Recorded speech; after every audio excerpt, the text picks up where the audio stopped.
Mike's Daily Podcast. Episode 1326.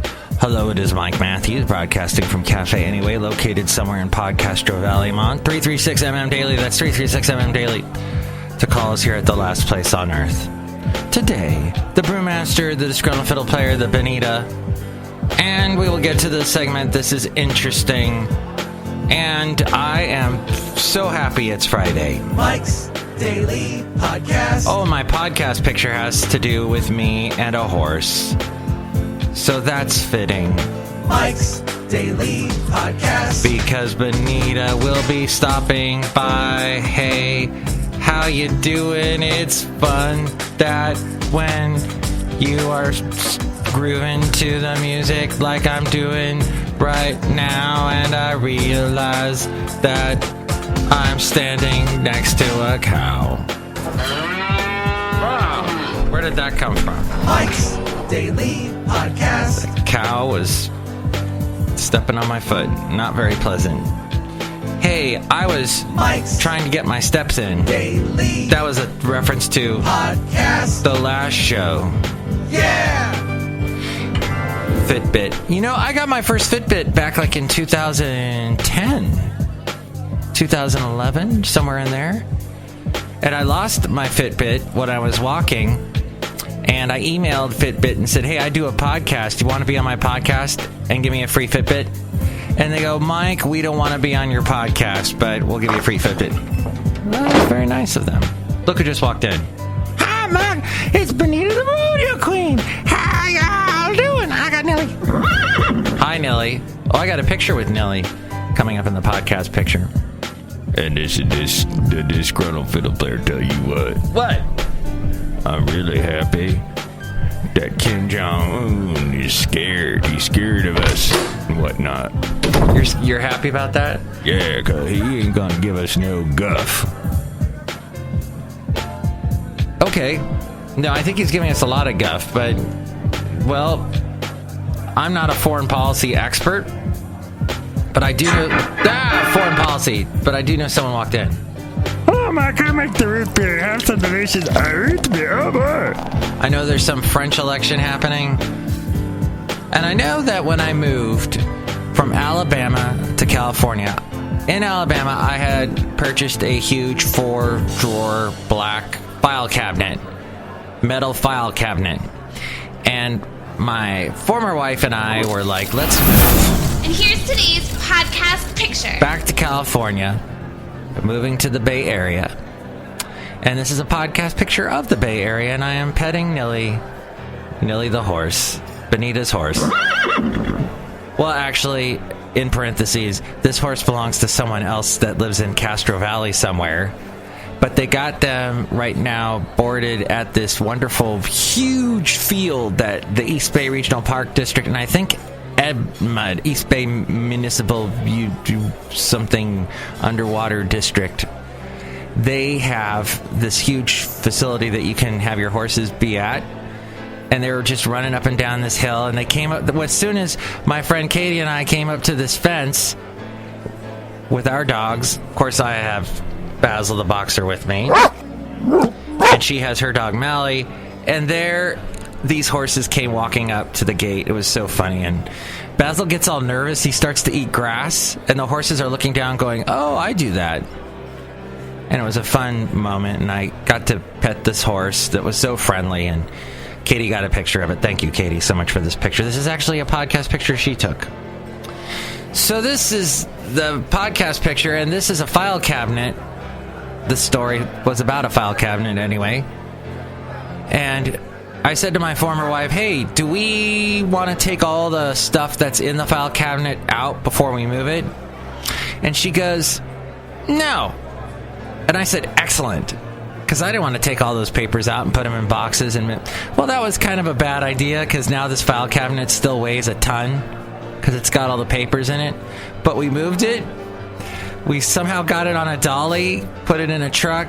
It went to California. We unloaded it ourselves, put it in storage for a while because we didn't have a house right away. We still had to look for a house for 3 months. Finally found a house, moved it into the... Well, in the process of that file cabinet being in the truck going from Alabama to California, it got a big old dent in it. What a shock, huh? And I thought about all this as I opened up my file cabinet the other day to put the final tax return that I had that was made by my lovely CPA, and I put it in there, and I closed the drawer, and I said, wow, this filing cabinet has been through a lot. And if I were to ever move again, I would definitely take all the papers out. Some of the, a lot of the papers actually were instructions that I had kept to various things. And then I went through the instructions and said, wow, I don't own any of this stuff anymore. But maybe these instructions are worth something, said the man who thinks of everything has some sort of... That's called right. That's what that is. I don't want to be a hoarder. So I did actually take all those directions out and went through got rid of the ones I don't have anymore. The objects I don't have. And I think you should do that at some time. Take inventory of your life during the spring. Is today Earth Day? April 21st? Is that? I don't know, but I'm thinking April 22nd, tomorrow. I might celebrate my birthday. Not my birthday early. I might celebrate my real birthday that happened back November 22nd. I might celebrate it in April, because I hate when my birthday is. Because it's always like around Thanksgiving, and people can't do anything with me because they're busy with family. So maybe tomorrow, I should make it tomorrow. But MIKEs-DAILY-PODCAST.com is a wonderful website to go to. Check it out. And you can help out the show through the Amazon link. Click on the Amazon link, buy whatever it is you're going to buy. That helps us out. There's also a PayPal thing. You can donate to the show through that. And there's also all the past podcast pictures and the past interviews I've done, all there at MIKEs-DAILY-PODCAST.com. And now the segment that we like to call... This is interesting. Wow, this is interesting. It's pretty interesting. First off, General Motors said it has been forced to stop operating in Venezuela. Venezuela said, get out. After one of its plants was illegally seized by local authorities, the seizure in the country's industrial hub of Valencia comes amid a deepening economic and political crisis that has sparked weeks of deadly street protests. General Motors Venezolana GM's local subsidiary, they call it Venezolana, said it strongly rejects the arbitrary measures taken by the authorities and will vigorously take all legal actions within and outside of Venezuela to defend its rights. The auto giant did not provide any details about its plant being seized other than saying it was unexpectedly taken by authorities, preventing normal operations. It said other assets such as vehicles had also been stripped from the site. Venezuela's information ministry did not immediately respond to a request for information. Now, on to another story about an iceberg. A giant iceberg has been spotted in shallow waters off the coast of Newfoundland, Canada, and has attracted hundreds of tourists and onlookers. The towering iceberg, which emerged last weekend, measures approximately 46 meters at its highest point. That equates to 70,000 feet. No, I'm not sure. I don't know. The area off the coast of Newfoundland and Labrador, yes, they like to name their towns after dogs. Let's hear it for... I love Newfies. They're such great dogs. And Labradors. Yo quiero Taco Bell. That's one right now. Oh, wait, no, that's a Chihuahua. That's kind of a Labrador sound. The iceberg, which sits right there off the coast of Fairyland. They have a fairyland. Fairyland spelled like if you would take a ferry. Don't pay the ferryman. On the Avalon Peninsula is understood to be one of the first of the season. It has attracted many tourists who have reportedly blocked the Southern Shore Highway with their vehicles to take photographs. The huge iceberg, which is stranded in shallow water, has become a tourist attraction and drawn many onlookers to the small Canadian town. And now, Time magazine has unveiled its annual Time 100 Most Influential People in the World. They did that yesterday. A widely ranging group that includes global leaders and their advisors, musicians and movie stars, world-class athletes and chief executives. U.S. President Donald Trump made the list. What a surprise. Gee, Time. Obvious much? As well as his top two advisors, his daughter Ivanka and her husband Jared Kushner. But the eclectic mix of names selected by Time editors also includes Olympic gymnast champion Simone Biles, Pope Francis, Republican donor Rebecca Mercer, and actor Ryan Reynolds. This year's 14th annual issue features 5 worldwide covers, each featuring a member of the 100, including John Legend. All of me needs all of you. Isn't that one of his songs?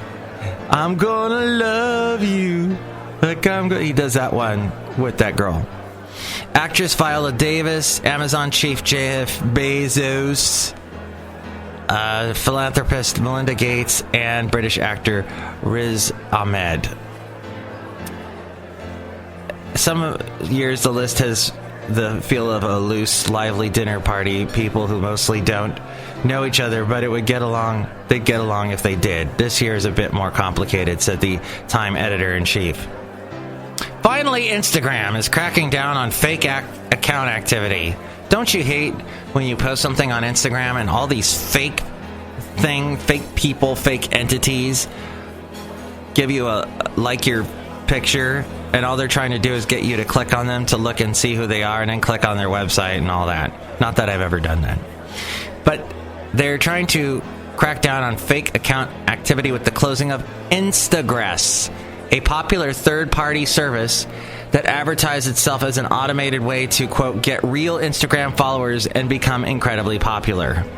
Instagress said it was forced to shut down its service, which let people pay to have their accounts automatically like and comment on other photos. Ugh, I hate that.